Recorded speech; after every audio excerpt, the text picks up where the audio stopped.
Hi. Hello. How are we doing today? Good. Yeah. Good. Who's watching the Chucky TV series? Woo! Right. Who's waiting to binge the whole thing? I did until this weekend. Okay. I binged all 6 episodes in like 24 hours. I advise against that. Everyone who's waiting to binge it, because everything's going to get spoiled for you by then. Stay off my Instagram. If you're trying to binge things, we've held these secrets for too long. Now we're too excited about all of them. So we're just throwing them up there. Now that you're finally allowed to speak about it. Yes, exactly. You know. Exactly. So we can't wait around for you to watch the whole thing. Besides, the way I feel about it, maybe because I'm 40, much like Jake made fun of me for being 40. For me, it's like I look forward to the once a week thing. I think that's fun. It's a 2-month experience with us Chucky fans instead of just, a day of going nuts on your own. How many episodes is it going to be? Do you know? There are 8 episodes. Oh, in the wow, we're almost season. done. I'm sad And now. there's 6 have aired. We have 2 more. Oh, I'm super bummed now. An incredible finale is right around the corner. So exciting, guys. But 100 seasons, right? Well, Right. let's see if they get 2 for one.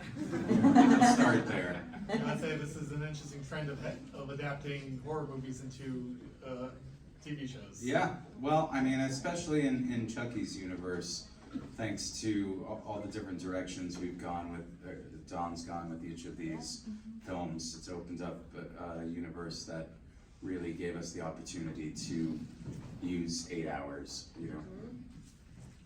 there was a lot of that going on in the beginning, like, I don't know how I feel about a TV series.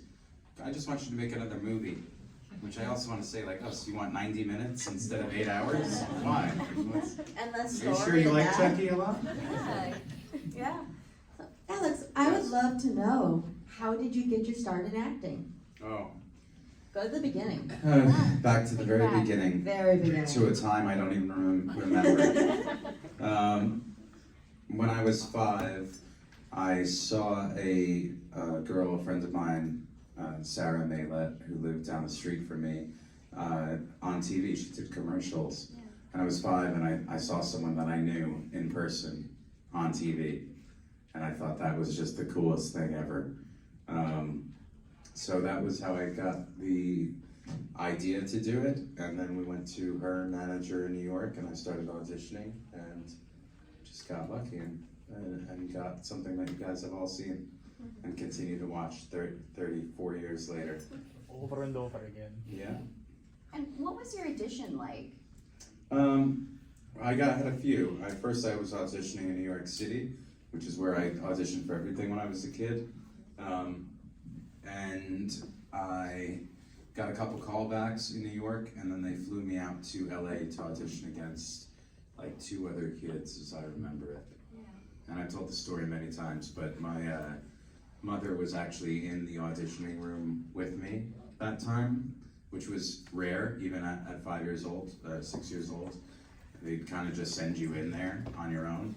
Maybe that's different in 2021, I don't know. But in the 80s, they just, didn't give a shit about kids and just threw you in there to just, But my mother was there in the room with me, and we were gonna do the scene where I said, Aunt Maggie's a real bitch and got what she deserved.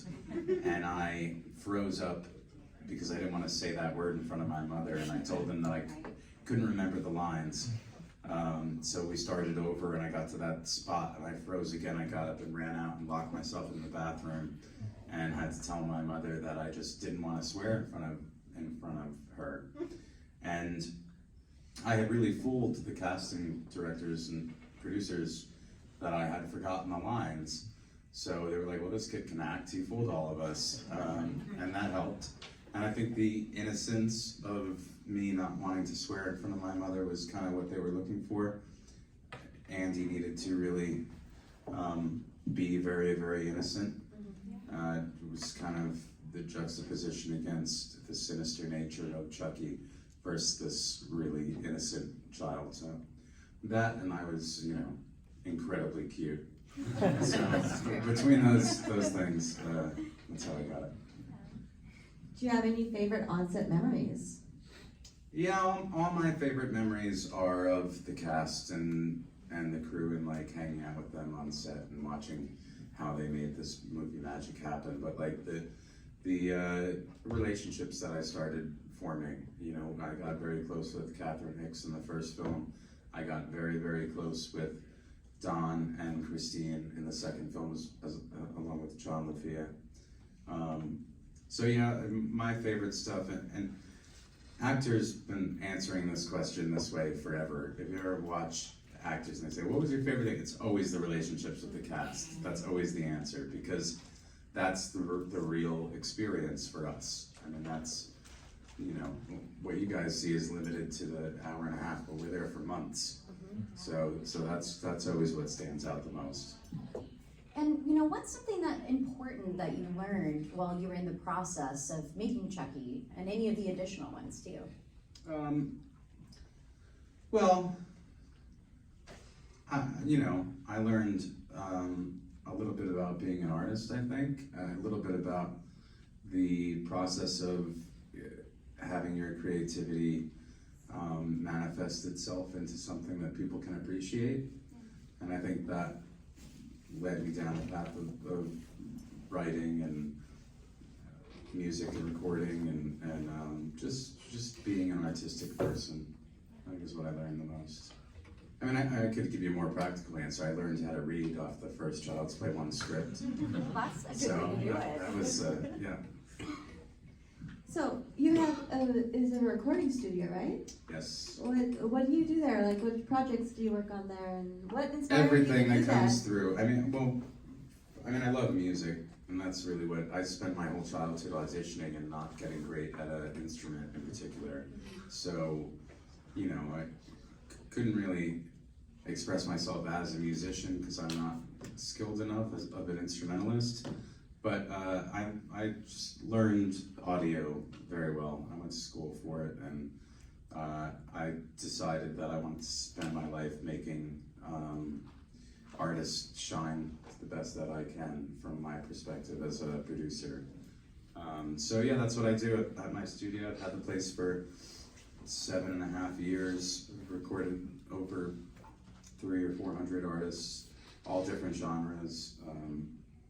Yeah, a lot of hip hop, a lot of rock, a lot of singer-songwriter types. I've done some audio for film for a few different features, and I have one coming up for a horror film that I should be starting in January, once this whirlwind of this TV series settles down a little bit and I can get back to the studio. And so are there any differences between acting with a doll co-star and acting with a human co-star? Yes, there are. I mean, one of the main ones really is that when you're working with all these puppeteers and trying to make this doll look real for the cameras, once the doll does the thing they wanted it to do, that's the take that they're keeping. So if you're sharing the screen with the doll, you have to be very, very on every time. You can't sit around for 20 minutes as they try to get this right and then say, can I have another take when they finally got it right? Like, there's no other take. Chucky is a diva and he gets all the takes. Is there a scene from any of them that you are most proud of? Well, the crying scene from Child's Play 1, I mean, everybody seems to love that scene. It seems to continue to break people's hearts watching little Andy break down like that. And that was a scene that I was very anxious about filming, working with my acting coach, knowing that it was coming up. I think it was on page 48, like I knew. I still remember. Yeah, I knew that I had this big scene. People ask me all the time how I got myself to cry, and there's different stories about that, depends who you ask. I do think Tom Holland was doing some things to try to pull those emotions out of me, but my memory of it is that I was so anxious about it that I was ready to start crying anyway. So, yeah. And what are some similarities between Andy and Alex? Oh my gosh, a lot. Yeah, a lot. You know, I mean, Andy's earliest memories are all of Chucky, and so are mine. Chucky told Andy in 1988 that we'd be friends to the end, and he was not kidding, because it's 2021 and we have a new show out and I'm playing the same character I did when I was 6. I think Andy is very damaged and very, he had a lot of trauma in his life and a lot of loss, and he's a little bit broken, and I can very much say the same thing about myself. And I think a lot of us can relate to that too. Sure. That's why Andy is such a great character. Thank you. And I do love the fact that, okay, we saw him as a child, right? And now we're seeing him now. And I love it. First of all, I love a good callback. And so seeing you come back and seeing Christine come back, I was like, what? That's exactly what we were going for. Yes. Well, I'm a what? big Christine fan because I'm a big How could you not be? 90210 fan. Yes. So I'm a 90210 freak. Everyone who knows Yeah. me knows it. As well as a doll freak. So it's like kind of the best of both worlds. Yes. All right. And so I'll watch anything that you do. Have or you that met Christine? Yeah. Yeah, she's the I best. haven't, Isn't she the best? She's very much my sister in real life, talking about parallels. I have 2 sisters, but I talk to Christine every day of my life. We talk all the time, constantly. We're both, helping each other out every way we can. And talking each other off ledges when we need to, and comforting each other when we need to, and encouraging each other, and celebrating for each other. And we're thrilled to have done this together. Yeah, it's so good. And, you got to build that lifelong relationship and friendship from when you were so young. She was older than you, but She is. She was 24 when She's we grown. made. She was 24 playing a 17-year-old, right. and I was 8 playing an 8-year-old. Mm-hmm. And yeah, over the last 10 years, we reconnected about 10 years ago. She has a great line, and people ask her this in interviews about, oh, you stayed close with Alex. And she said, well, yeah, eventually. I mean, I wasn't calling him up when I was 24 and he was 7. Like, can Alex come to the phone? I stole her joke there. It's a good one. It's a good one. So, we have a podcast called The Dolls of Horror, and we're named for you guys, first of all. You inspired the name. Because it was my favorite doll. It was my first doll. Love, right? And ever since then, I wish my dolls would come to life and talk to me. Careful what you wish for. Right.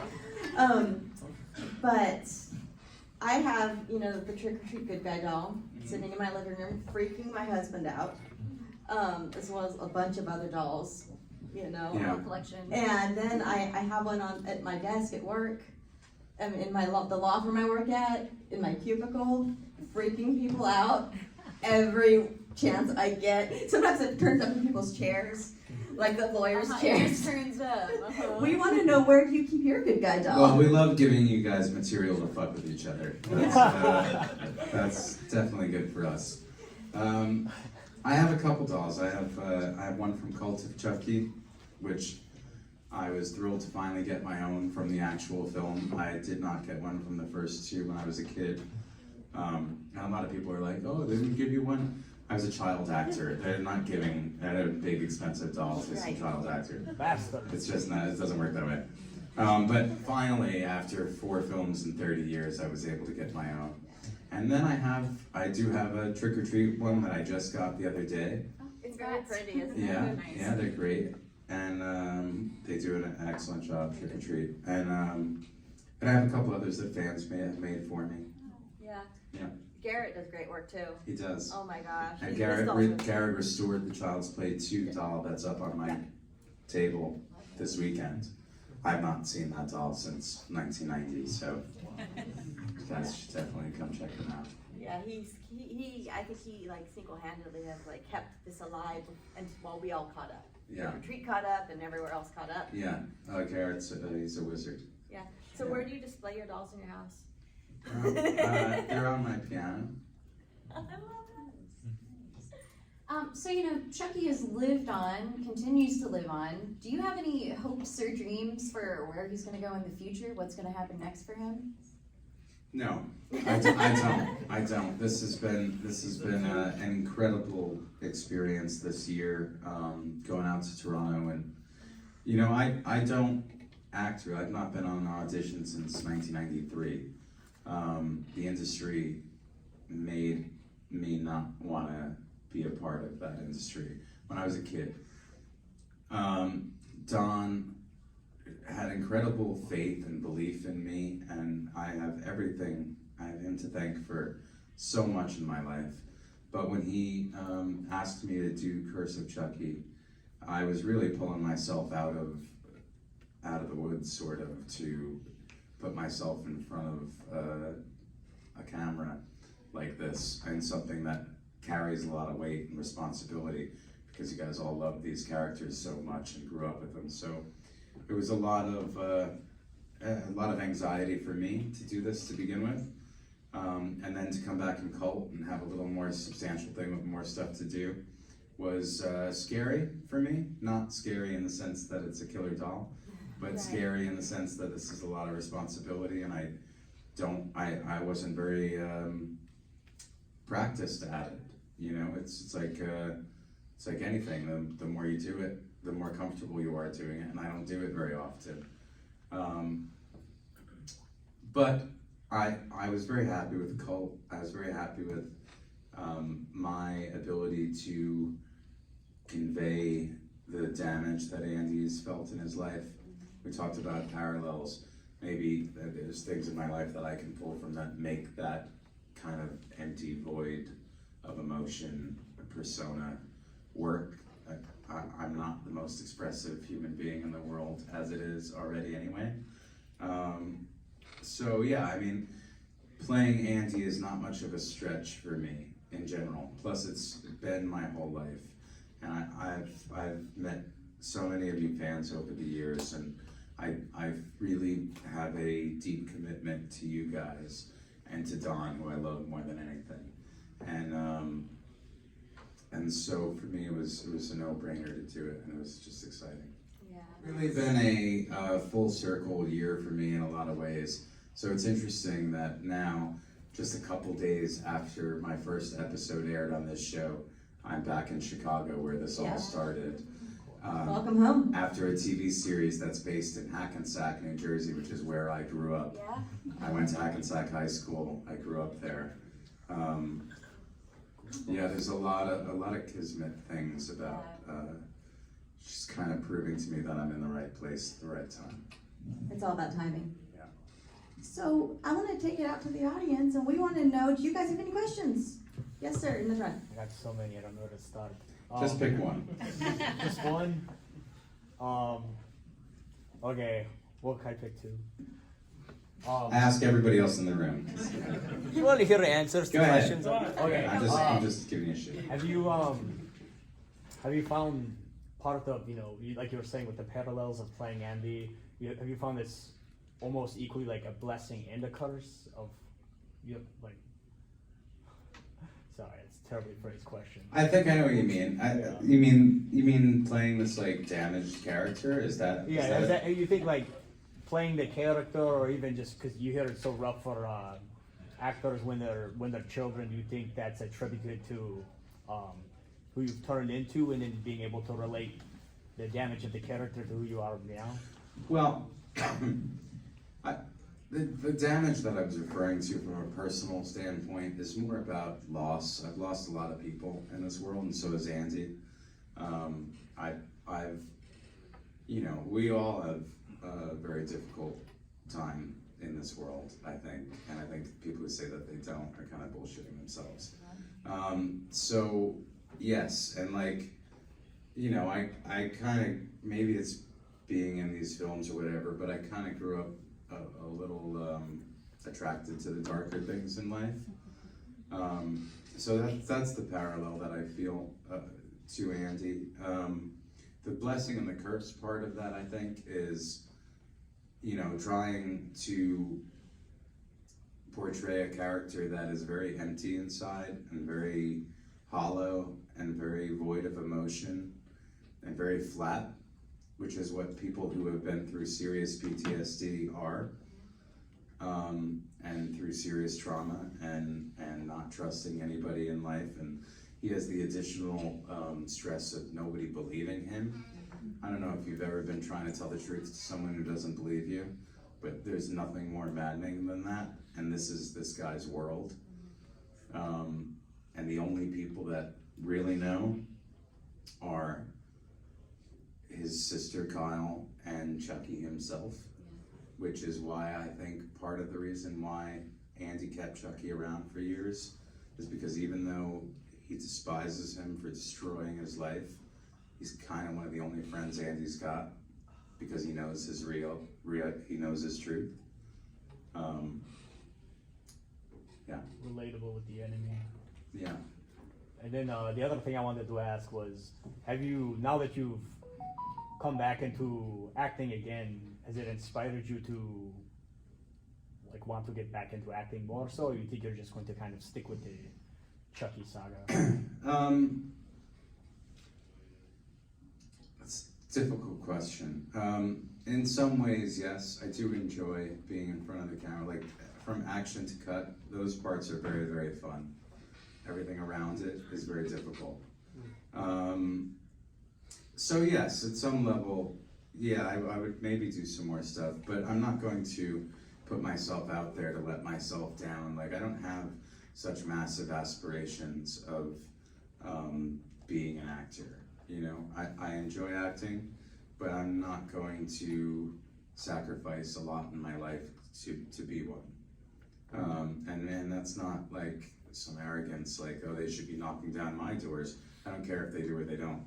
I'm not going to like put myself through hell to try to be in an industry. Like, The whole game. I have other ways of expressing my art than acting. And that doesn't mean that I don't enjoy acting and that I wouldn't take on a role that I was excited for. And nowadays you can send in tapes, which, although I don't think that you really come off that great, I think it's better to sell yourself as a person with people in an audition room. Tapes do give me a little bit more ability to like continue to run my studio, and I live in Florida. You know, there's no auditions in Florida, but now that people are sending in tapes all the time, I might do a little bit more of that. We'll see. You find is like sorry. Sorry, I'm now not we're trying going to to the third hijack. question. Yeah. We got a whole room Somebody full of else go. people. Sorry. Go ahead. In the very Yeah. back. What are your nightmares like? Like, what are you afraid of? Failure. Yes. No. No, it's true. I just wanted to give a really dark answer to that. That's my My nightmare. nightmares are, they're usually hurting people close to me unintentionally and trying to make things better with them. Those are most of my nightmares, like So no getting into a spiders, fight with. no deep water, No, none of that? no. That's the advantage of being in a horror movie at 6. I can't be scared very easily. Things like that. You had a question up front here. You mentioned your music production. What different artists have you worked with in the past? Nobody that you know. I'm in Florida, so it's not really a big market for. Name drop someone. I don't know. You don't know them, but a group called the Bunny the Bear. You're right, but that's Okay. cool. So we could just keep doing this, but it's you don't know. The thing of it is, it's not a multi-million-dollar studio. I'm not getting Sony signed artists over there. That's not where my window of clients are. My clients are people that are willing to pay more than $20 an hour for a home studio somewhere, and they want to be in a professional setting where they know that things are going to sound right. So I'm in that window of people that take themselves seriously but are still on their way up, you know. And will someone that I record ultimately make it big? I'm sure that will happen eventually. But anyone who's ever actually worked in a recording studio, most people are not that talented. You know, they're just not, and that's okay. They're learning. It's an experience of getting in the studio and getting comfortable with that. Yeah, I mean, saying not that talented isn't really fair. They're not ready necessarily in a lot of cases, because they're really just spending their first times ever in a recording studio, and that's really what keeps me busy is jobs like that. Is that you right there? Is it okay if I record this question? You're already doing it. So. I'm actually Go ahead. So, because he doesn't appear in person very much, were you able to interact with Brad Dorff during the production? And if not, was it difficult, like not acting opposite him for those scenes? Well, luckily his voice is on set all the time, so it doesn't go the way that you might think, that we just move this mouth and then he dubs it to the Chucky's mouth. It's actually the other way around. His voice is there and they move Chucky's mouth around his voice.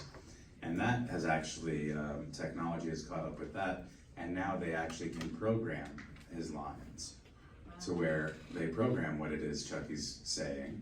It's on playback and Chucky moves. So yes, having Brad's actual voice on set is very, very helpful. If it were some script supervisor being like, I'm going to kill you, Andy. Andy, I'm going to kill you. It would be very, very much more difficult to act to that. Brad was not on set much, but a little bit in the beginning with the table reads and stuff like that. Okay. Do we have another? Yes, Okay. I'm so sorry. You got this, girl. just You go got it. for it. You're good. My question's more for like the last episode with how he killed the two moms. Yes. Is that how? Spoiler, sorry guys. Sorry. Not really, you didn't, it wasn't specific. He's killed Careful with the he's killed a lot of specifics. parents already. Okay, so, yeah. Did, No one's safe. Is that how he did it in the other two? Or the first one? What do you mean? Like with the babysitter? Yeah. Part two. Yeah. Oh, was it? Well, there are. First of all, in this TV series, there are homages to so many horror films, let alone our own. So many references to other ones. And yes, that death was reminiscent of part one. Although this was really done beautifully and intensely and dramatically. And I don't know, I think it's quickly become my favorite kill in our entire franchise because, you know, especially if you've been along for the ride and like, you know, if you're like half-ass watching the show, then maybe just visually it was cool, but if you're really connecting with these characters emotionally, that is the most devastating thing I think we've ever shown ever. I just left his face. And yeah. I'm like, wow. Oh yeah. I love the scream afterwards as they cut to commercial. Yeah. Thanks. It's Okay, very intense. Lily, what do you? Hi Alex, Hi. I had a question. I'm a big fan of you, of course. For the past year I've been following you, and wherever you go I know I follow you. So sorry about that. That's fine.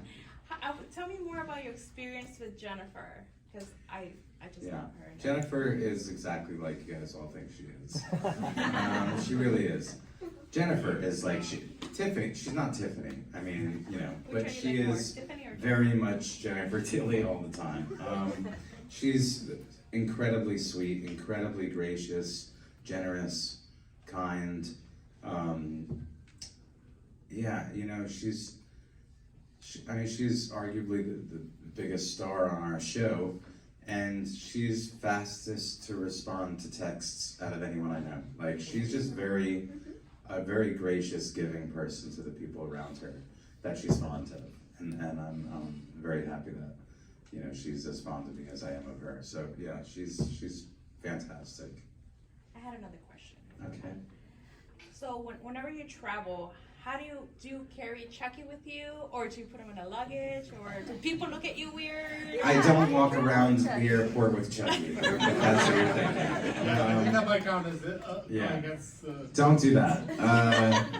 No, I was bringing the doll from Cult around with me for a while, and he's soft-bodied. He's made to look like, they call him walkabout Chucky because his arms and legs kind of droop. So like you're holding him under your arm, there's some life to it. But that also means that he's foldable. So I like put you know, bubble wrap and clothing over his face and then squeeze the rest of him into a box. And for the most part, I don't have to open that up the whole time until I get there. Every now and then, security wants to know what's in my bag. And yeah, I don't like pulling them out in the airport like that. So luckily they've been kind of cool about it a couple times. I remember one time I was going through late at night, and it was just me and the security people. There was nobody there. Oh. It's one of those times where it's like you feel like you're on a private plane or something because there's nobody there. And I walked through, and this woman goes, "What do you got in here?" And I said, "What does it look like?" She goes, "It looks like you got a baby in here." I said, "No, it's Chucky." She goes, "Oh, hell no, I'm not even touching it." They didn't open it up, they let me on my way. All I had to say was it was Chucky. They were like, "Nope, I'm good. I'm good." Oh my gosh. Could have been a baby. I was like upstairs like half hour ago when you walked in and you walked past with it in your arm. And Yeah. You walked right past my face and all I seen was chucking it in my face. You had a slow motion moment there. But my question was. You heard the theme song in your head. Well, my question was, since you're back where it all started, when's the last time you've been to Chicago and how do you feel about Chicago? Not that long ago, maybe a year or two years. Or maybe pre-COVID, so like 2 or 3 years ago, something like How do you that. feel like special place in your heart? I love Chicago, it's beautiful, but I'd much rather be here in the summer myself. I get cold. I've been living in Florida for 12 years, so I get cold quick. But yes, but architecturally and it's beautiful, and you know, you guys have the second best pizza in the country, which is pretty cool. New York.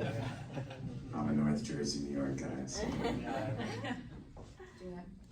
If you got to be in another horror movie, which one would it be? Slasher. Oh man, movie like a franchise, like in one of the franchises. Yeah, Scream or Nightmare or something like that. Oh, I mean, I love Nightmare a lot. But yeah, I don't know. Depends who's working on it and who I'd get a chance to work with. Like my favorite people that I've met from these conventions are all from the horror movies that you love. So a chance to work with any one of them, you know, would be amazing to me. But no, I can't single one out as like that's the one. I feel you on that. Yeah. Any other questions? Right back there in the beanie. Hi, so you mentioned Don a couple times. How Yes. important was it to you both to have that personal connection, but also to have that kind of vision all the way through the series? It's everything. I mean, it's look, I when they replaced me in part 3 at 10 years old, I was really devastated about that. Yeah, I was 10 years old. It was very difficult for me. And then I was in high school, and you know, realizing that I don't really like acting that much. I didn't like auditioning. I didn't want all the rejection. I didn't feel as confident as I did when I was just a cute kid with no insecurities. So I was kind of a degenerate in high school, which is really no surprise. And Bride of Chucky came out, and at the time it was very hard for me to root for it, you know? But the reason why I did root for it is because of how much I loved Don, and I knew that I had an opportunity to tell his vision of this, whether or not all of you would agree with it or not. And Bride and certainly Seed, I think, did lose some portion of the fan base because it was just so vastly different. But the way I feel about that is, if you love part 1, just watch part 1 over and over and over and over. Which I do. Which is fine. Part You could 1 do and that 2 too. is back to back. You could do that also, but I think that if we had tried to make Child's Play 1 and Child's Play 2 over and over and over again, we would not still be here 34 years later. It's thinking outside of the box, and I think it makes a lot of social commentary, those later films. I think they're very meta in a lot of ways. They're very deep in a lot of ways. It expanded Chucky to kind of a global thing.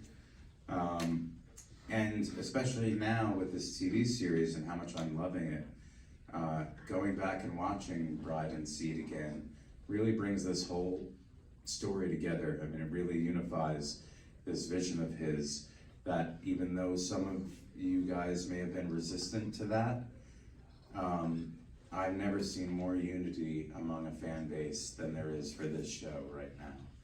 And in a world where people can't even agree that pizza is good food anymore,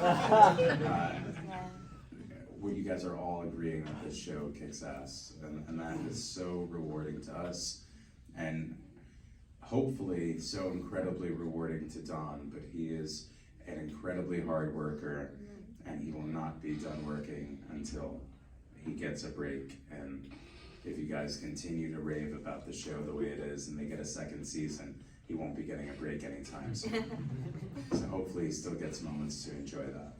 I mean, I think we're all part of the reason it's successful, aside from the fact that it's a good show. We're all kind of starved for some new content with old characters that we love. Yeah. Right? Sure. So I think that's part of the magic too. And you have you guys back, and I mean, that makes it so special. Thank you. Yeah. Thank you. It's been super fun for all of us. Hopefully there'll be more of this show. Tom deserves it. Yes, please. Yes, please. I'm gonna be devastated if we don't get a season 2. I'm just saying. I'm gonna From, cry. from your lips. I'll send video, really uncomfortable video to the network. Yeah. He'll stick that in the pile of the rest of them. Right. I think I saw a couple other hands Yeah. towards the back. You, sir? When I saw you at your panel, I completely geeked out when I didn't know what to do. Is there anybody that you admire, like celebrities that you geek out over? Oh, of course. Yeah. I'm a massive Michael C. Hall fan, and I absolutely love Dexter, and I love all the work that he's done. I love his new band, Princess Goes to the Butterfly Museum. I admire him greatly. I'm a big Kiefer Sutherland fan. Music-wise, I mean, I've seen 9 Inch Nails 70 times in concert. I'm a massive Jack White fan. So yes, part of the reason people have been saying to me for years that like, oh, you're so grounded and you're so down to earth. It's like, yeah, I live on Earth, so just like you do. Like, of course I'm down to earth. But no, the truth is that I know what it's like to be a fan of things. I know what having only 2 or 3 minutes with someone who means everything to you, and that's your opportunity to express yourself. I know what that feels like. So yes, I think that makes me a little more understanding and tolerant of. Tolerance is a weird word, but what I mean by that is like, it's fucking exhausting. Yeah. It's exhausting meeting people all day long and being on for everybody. And the reason why I can push through it and why I can do 8 weekends in a row is because I value that for you guys the same way that I value it for myself whenever I get that opportunity. Do we have any other questions out there, sir? So, Kenneth, what do you got? I feel like Don Mancini is probably the most disrespected / underrated director in horror. Like, his ability to like take chances, whether you like it or not, like his innovation. I can just go on and on. Yeah. I'd agree with underrated. I mean, disrespected that's in the game. That's the way it is. Everybody gets disrespected in this world. Let's agree on underrated. Yes. Right. So, with respect to you, unfortunately having to sit on the sidelines for so many years, and with the changes that came after, let's just call it Child's Play 3, right? If had he consulted with you about the direction with respect to changing the character or the design or any change that people freaked out about or loved, what would you have done differently? In Don I trust. I'm not going to answer that the way that you want me to answer that. No, no, it's true though. The truth is, even though I do consider myself a writer somewhat, and I do, Don lets me insert certain thoughts that I have about things. There are a couple things that he's gone story-wise with things that I had mentioned. There's certainly lines that he's let me adjust a little bit. I have a line towards the end of this that I wrote that I'm so happy he included. I mean, I said it to him, he laughed, and then when I got the next draft, there it was on the page. Like, so we're collaborative in that sense. But yes, as far as if it were my thing, would I do things my way? Of course. Would my way be different than Don's? Of course. But my way would not be better. It just wouldn't be. It would be really good, but I think Don is stepping back with this series and looking at everything that he's done as a whole. I think it's all just really brilliant and clever and full of risks and willing to offend people. Like with being, you know, crass or whatever, or dirty like Chucky is, but also willing to offend them by switching the game on them so hard. Like a lot of Chucky fans have it in their head that they think should be what happens, and Don's gonna do something very differently than what you've thought of, and I'm so happy that he does it that way. And then sure there's some fan service things along the way, but even when he does that, it's like really brilliantly executed. So yeah. So was there like a particular moment where it kind of hit you how big Chucky was going to become and how big it was?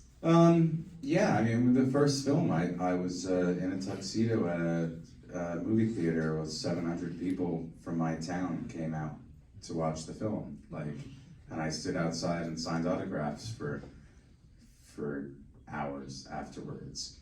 You know, little 7-year-old autographs, but autographs nonetheless, you know. I remember back then my dad was, you know, oh, you should write best wishes or best of luck or something like that. And I did for years. Some people have early ass autographs of me when I was a kid writing best of luck or best wishes. I didn't realize then that I should write friends to the end. Chucky did it. So that makes sense. I figured that out later. So we have time for one more question. Do we have any more? Yes. Since you're dressed as Chucky, Yes. it's gotta be you. With the heart of Damballa. I mean, come on. I'm gonna see it tomorrow and I'm gonna be all dressed up. All right, cool. It's kind of not about, it's about the latest one, the Buddy movie. Oh, I have nothing to say about that. None. I was just Nothing. Spoiler over there. Yeah. He There's no doesn't belong spoiler. here. No. He doesn't belong here. Yeah, there's not. That's not. I checked him It's not part of our franchise. You might as well ask me about Three's Company. That's actually more related. Yeah. Maybe you don't think highly of Mark Hamill as Chucky. Anything else, you guys? Working with Fiona, is it like, you know, since you worked with Brad when you were a kid, was Yeah. it interesting? Oh, I mean, we didn't have that much stuff together in Cult, you know, but we had that one scene which was thrilling for me. I'm blown away by her all the time. Oh, yeah. She is just a spectacular actress. She's got that, you know, she's got just magic to her ability to live inside these characters. It's inspiring as hell. Yeah. All right, if you didn't get to a question for me, I'm at my table all weekend, so come up there and ask me questions. Thank you guys.